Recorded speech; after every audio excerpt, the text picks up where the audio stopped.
Umabot sa palitan ng mga mensahe, kilig na kilig ako.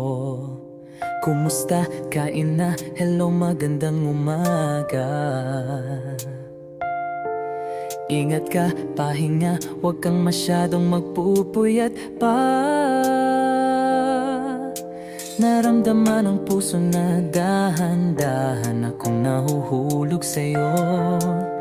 Sa kada araw natin na pag-uusap, meron ang namumuo.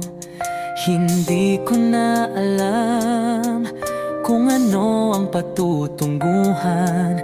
Ang hiling ko lang naman na itong naramdaman.